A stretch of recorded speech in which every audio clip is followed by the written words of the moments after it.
பிரியமானவர்களே, இயேசு கிறிஸ்துவின் நாமத்தில் உங்களுக்கு என் அன்பின் வாழ்த்துக்கள். எப்படி இருக்கீங்க? நல்லா இருக்கீங்களா?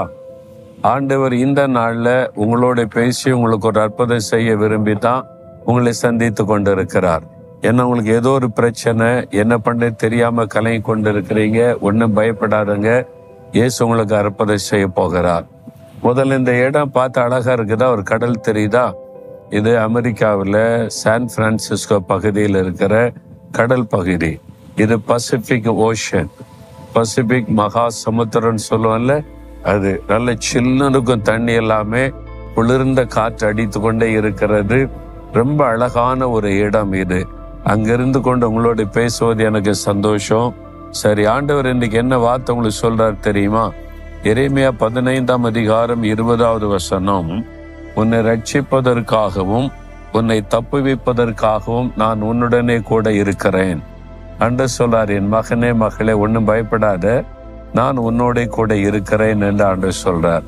எதுக்காக ஆண்டவர் கூட இருக்கிறாரு அப்படின்னா, எல்லா சூழ்நிலையிலும் நம்மை பாதுகாக்கவும் ஆசீர்வதிக்கவும் தப்புவிக்கவும் நம்மோடு இருக்கிறார். முக்கியமா ஆண்டவர் சொல்றார், உன்னை தப்புவிக்கும்படி நான் உன்னோடு இருக்கிறேன். ஏதோ ஒரு ஆபத்து, அதுல இருந்து எப்படி வெளியே வருவதுன்னு தெரியல, ஒரு ஆபத்தான சூழ்நிலை காணப்படுகிறது. இதுல இருந்து நான் தப்பித்து கொள்ளுவேனா என்கிற பயம் கூட உங்களுக்கு காணப்படலாம். பொல்லாத மனிதர்களால் உண்டாகிற ஆபத்து, பொல்லாத ஆவிகளால் உண்டாகிற ஆபத்து, இப்படி ஏதோ ஒரு ஆபத்தான சூழ்நிலையில கலங்கி கொண்டிருக்கிறீங்களா? நான் உங்களை தப்புவிக்கும்படி உங்களோடு இருக்கிறேன் என்று வானத்தையும் பூமியை உண்டாக்குற ஆண்டவர் சொல்லுகிறார். ஒரு சமயம் ஒரு தேவனுடைய ஊழியக்காரர், அவர் ஆண்டவருடைய ஊழியத்தை செய்தது நிமித்தமாக ஒரு பொது உடைமை கட்சி ஒரு தேசத்தை ஆட்கொண்டாரு. அவங்க இந்த தேசத்தை ஆட்கொண்டு தங்களுடைய கட்டுப்பாட்டுகள் கொண்டு வந்த போது கிறிஸ்தவர்களை வேட்டையாடினார்கள். அதுவும் இயேசு பற்றி அறிவிக்கிறவர்களை தேடி தேடி கொலை செய்தார்கள். ஒரு ஊழியக்காரர் பாருங்க, அவர்களுக்கு தப்பி காட்டு பகுதியாக ஓடிக்கொண்டிருந்தார். அவர்கள் குதிரையிலே தொடர்ந்து துரைத்து கொண்டு வந்தார்கள். தன்னால் முடிந்த அளவிற்கு ஓடி ஓடி ஓடி களைப்படைந்து கடைசியில ஓட முடியாத சூழ்நிலையில பலவீனப்பட்டு விட்டார். அவர் சொன்னார், ஆண்டவரே, இதுக்கு மேல என்னால ஓட முடியாது, இந்த பொல்லாத மனிதர்கள் கையிலிருந்து என்னை தப்புவியும் என்று சொன்ன போது பக்கத்துல எட்டி பார்த்தார். ஒரு சின்ன குகை இருந்தது. அந்த காட்டு பகுதியிலே மலை குகை ஒன்று இருந்தது. இதற்குள்ள போய் நான் உட்கார்ந்து கொள்றேன், என்னை நீங்க தான் தப்புவிக்கணும் என்று சொல்லிவிட்டு அதற்குள்ளே போய் அமர்ந்து கொண்டார். அந்த படை வீரர்கள் துரத்தி கொண்டு வந்தவர்கள் குகைக்கு முன்னால வந்துட்டாங்க. இங்கதானே அந்த ஆள் ஓடி வந்தா, இங்கதான் ஒளிந்து இருக்கணும்னு சொல்லி குகையை பார்த்த போது இந்த குகைக்குள்ளே ஒளிந்திருக்க கூடும் என்பதாய் நோக்கினார்கள். பக்கத்துல வந்தபோது பார்த்தால் அந்த குகையின் வாசலை ஒரு சிலந்தி பூச்சி கூடு கட்டி மறைத்திருந்ததை கண்டார்கள்.